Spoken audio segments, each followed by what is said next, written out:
मारूंगा, तो क्या आसपास वाले बोलेंगे या नहीं बोलेंगे? अगर बोलेंगे किस हद तक बोलेंगे, उनकी क्या प्रतिक्रिया रहेगी? क्या वो अपने जो है असला बारूद लेकर सामने आएंगे?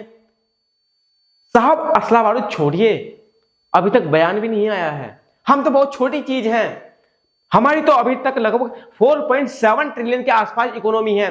जो 26 ट्रिलियन की इकोनॉमी लेकर खड़ा है चाइना का राष्ट्रपति शी जिनपिंग, अभी तक वो भी नहीं बोला, तो हमारी क्या औकात रह गई? और अमेरिका यही चाहता था।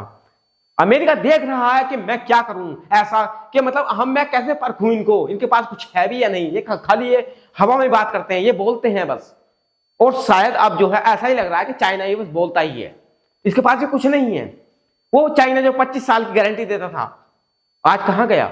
आगे मैं दिखा दूं आपको। खैमनी साहब तो मारे ही गए हैं, लेकिन अभी जो है ईरान के अंदर बहुत बड़ा जो बवाल मच गया है। यानी कि ईरान जो है अब खैमनी की मौत का बदला लेने के लिए बहुत बड़े जो है भारी मात्रा में हमले कर रहा है अपने आसपास के देशों पर। अगर हम बात करें यानी कि दुबई की, तो दुबई का जो सबसे बड़ा रिफाइनरी ऑयल कंपनी थी उस पर जो है अटैक किया है फिलहाल हाल ही में। कल जो लगभग शाम के नंबर में इस पर अटैक हुआ है और इसको जो है पूरा तहस नहस कर दिया गया है। लेकिन इसके तहस नहस होने से जो है हमको जो है इस पर बहुत बड़ी सोचने वाली बात है। क्यों सोचने वाली बात है? क्योंकि हम यहाँ से लगभग 15% ऑयल जो परचेज करते थे, और अगर कोई रिफाइनरी ऑयल जिससे हम 15% ऑयल परचेज करते थे उसको तहस नहस कर दिया गया हो, तो सीधा इसका मतलब ये है कि अब जो जो तेल हम 100 रुपया खरीद रहे थे वही सेम क्वांटिटी में तेल अब 115 रुपया खरीदेंगे। ये जो है अब से लगभग 15 दिन के बाद भारत के अंदर दिखाई देना स्टार्ट हो जाएगा। यानी कि भारत के अंदर भी लगभग जितना हम ऑयल लगभग 1.13 लीटर के आसपास जो हम पेट्रोल खरीदते थे 100 रुपए के अकॉर्डिंग, वो हमको जो है 115 रुपए के आसपास देखने को मिलेगा। जो पेट्रोल हम 88 रुपए 89 रुपए के आसपास प्रति लीटर खरीदते थे वो 100 रुपए प्रति लीटर हो जाएगा। देखिए ये हमारी जेब पर ही फर्क पड़ने वाला है और ये बहुत सोचने वाली बात है। आगे मैं बता दूं तो देखिए यहाँ पर हमको देखने को मिलता है कि जो बुर्ज खलीफा है, जो दुबई के अंदर दुनिया की सबसे बड़ी अगर शान मानी जाती है, जो दुनिया की सबसे बड़ी ऊंची इमारत मानी जाती है, वो है बुर्ज खलीफा। और बुर्ज खलीफा पर जो है बहुत बड़ा अटैक हुआ था, लेकिन खुशकिस्मती से बुर्ज खलीफा से वो जो टारगेट मिस हो गया, और मिस ज्यादा नहीं हुआ, जस्ट लगभग 500 मीटर की दूरी पर जाकर के गिरी मिसाइल। सोचिए अगर वो मिसाइल यहां पर गिर जाती तो शायद बुर्ज खलीफा को बहुत बड़ा नुकसान होने वाला था। लेकिन यानी कि बुर्ज खलीफा की ये जो है थोड़ी खुशकिस्मती रही, वो 500 मीटर के दायरे में गिरी और वहां की जो बिल्डिंग थी वो तबाह हो गई, तहस नहस हो गई। ईरान ने जो है गुस्से में आकर के यानी कि सऊदी अरब पर ये हमला किया था। ये कहा था कि सऊदी अरब वालों तुम जो है ऐसे औकात में अपनी जो है मानने वाले नहीं हो, तुम अमेरिका का साथ मत दो, या तो फिर अगर दोगे तो मैं जो आप पर अटैक कर दूंगा। ये तो उसने बहुत पहले ही बोल दिया था और उसने करके भी दिखाया। लेकिन साहब अब क्या हो सकता है, ईरान के अंदर जो है बहुत बड़ा बवाल मचा हुआ है फिलहाल। अगर हम देखते हैं तो देखिए दुनिया में सबसे लार्जेस्ट जो इकोनॉमी है वो अमेरिका है, और अमेरिका के बाद अगर कोई आता है तो देखिए दूसरे नंबर पर आता है चाइना। और चाइना जो है अमेरिका के अकॉर्डिंग 100% पे खड़ा रहता है। यानी कि हमने पीछे देखा था कि चाइना ने सीधे बोल दिया था कि अमेरिका वालों ये लिखो छुपी का खेल छोड़ दो, अगर तुम्हारे अंदर इतनी औकात है तो आप आमने सामने आ जाओ। लेकिन अमेरिका इतना पागल नहीं है कि वो जो चाइना की इस चुनौती को एक्सेप्ट कर लेता। उसने जो क्या किया, उसने उसके आसपास के देशों को जो चाइना पर बहुत बड़े निर्भर रहते हैं उनको जो है सीधा साधना स्टार्ट कर दिया। जिस तरह से ईरान, क्योंकि ईरान और चाइना के बहुत तकड़े संबंध थे, ईरान और चाइना को लगभग छोटा भाई बड़ा भाई भी कह दें तो इसमें कोई दो राय नहीं है। अमेरिका ने क्या किया, देखिए चाइना के जो पार्ट में अगर हम गिनते हैं तो देखिए हम सबसे बड़े अगर देशों को गिने तो सबसे पहले यहां पर आता है उत्तर कोरिया, और अगर सेकंड पर हम गिनते थे तो वो होता था ईरान, और अगर हम थर्ड पर हम गिनते हैं तो वो होता है रूस। तो देखिए रूस से तो अमेरिका कभी टक्कर लेने वाला नहीं है। क्यों नहीं लेने वाला है? क्योंकि रूस के पास 5600 से ज्यादा क्या है, परमाणु बम है। और परमाणु बम वो चीज है जो दुनिया के अंदर बहुत बड़ी अपनी एक पहचान छोड़ देता है। तो देखिए अमेरिका कभी भी रूस से तो टक्कर लेगा नहीं। वहीं अगर हम बात करें उत्तर कोरिया की, तो उत्तर कोरिया तो ये दावा करता है कि मेरे पास तो साहब परमाणु बम तो छोड़िए, मेरे पास तो हाइड्रोजन भी बम है। तो हाइड्रोजन बम तो बहुत बड़ी चीज है, और इसके पास में परमाणु बम भी है साहब। तो परमाणु बम भी इसके लगभग आसपास इसके पास है 10।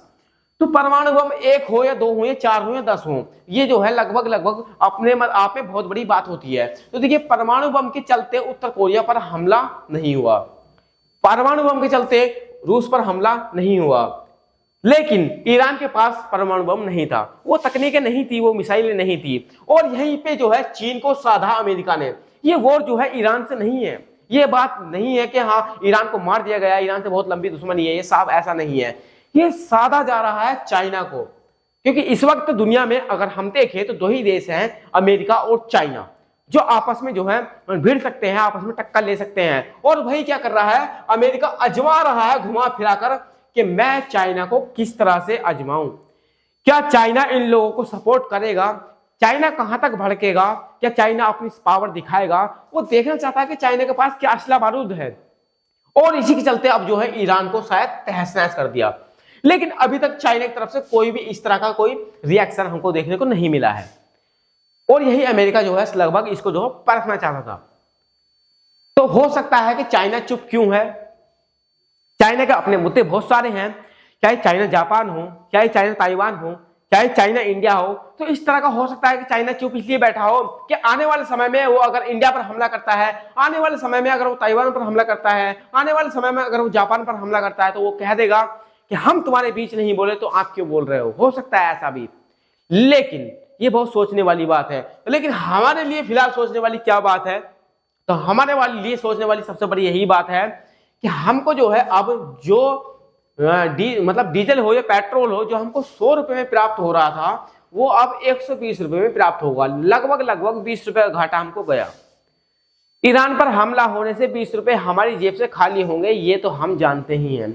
और कुछ भी है, बहरहाल अमेरिका की बढ़ती इस दादागिरी को जो है अब शायद रुकना चाहिए, ये मेरा मानना है। आपका क्या मानना है हमको कमेंट सेक्शन में जरूर बताना।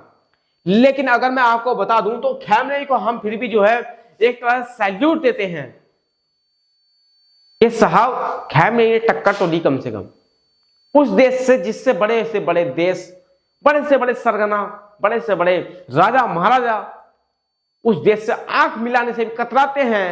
उस देश ने कम से कम उस देश से टक्कर तो ली। चाइना अपने आप को कहता है कि मैं बहुत बड़ी इकोनॉमी बन गया हूं, मेरे पास ये मिसाइलें हैं, मेरे पास वे मिसाइलें हैं, मेरे पास 6 जनरेशन के एयरक्राफ्ट हैं, जो कि अमेरिका के पास भी नहीं है। अमेरिका के पास अभी तक 5.5 जनरेशन के एयरक्राफ्ट मौजूद हैं, लेकिन चाइना ये दावा करता है कि मेरे पास 6 जनरेशन के एयरक्राफ्ट हैं। लेकिन फिर वो चुप क्यों है?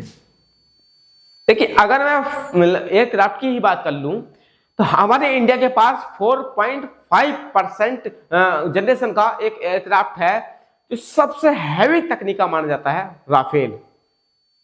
इससे अभी तक हम पर हैवी टेक्नोलॉजी नहीं है। लेकिन चाइना हमसे 1.5 कदम आगे, 1.5 जनरेशन आगे बैठा है 6 जनरेशन पर। तो वो क्यों नहीं जवाब दे रहा है? अगर मैं सीधे सीधे ये बात कहूं कि 6 जनरेशन के एयरक्राफ्ट में और अमेरिका का जो मतलब F-35 है, जो 5.5 जनरेशन का एयरक्राफ्ट है, अगर उनकी सीधी टक्कर हो जाए तो इसमें क्या होगा? तो मैं आपको बता दूं, देखिए मैं आपको समझाना चाहूंगा यहां पर कि अगर ईरान यानी कि चाइना का जो मतलब एयरक्राफ्ट है और जो अमेरिका का एयरक्राफ्ट है, अगर वो आपस में भिड़ते हैं, जो मतलब दावा है चाइना का, तो अगर आने वाले समय में ऐसा होता है कि सच में अगर चाइना के पास में इस तरह का कोई 6 जनरेशन का एयरक्राफ्ट मौजूद है और अमेरिका के पास अभी तक जो हैवी टेक्निक है वो लगभग 5.5 जनरेशन की ही है, तो अगर ये 6 पॉइंट वाला एयरक्राफ्ट यहां से उड़ान भरता है और उधर से अगर 10 एयरक्राफ्ट इस तरह के आ रहे हैं अमेरिका के, कौन से वाले? 5.5 वाले, तो ये जो 6 पॉइंट जनरेशन का एयरक्राफ्ट है, ये इन 10 के 10 को मार गिराने में सक्षम है। ये 10 के 10 भी इस अकेले का कुछ नहीं बिगाड़ पाएंगे। और चाइना दावा करता है कि मेरे पास इस तरह के लगभग 25 एयरक्राफ्ट मौजूद हैं। तो साहब तुम्हारे ये 25 किस काम के? तो तुम तो लगभग अमेरिका के 250 इस तरह के एयरक्राफ्ट मारने में सक्षम हो, तो क्या फायदा उनका? आप ईरान को प्रोटेक्शन नहीं दे पा रहे हैं, आप वेनेजुएला को प्रोटेक्शन नहीं दे पा रहे हैं, यहां तक कि आप जो है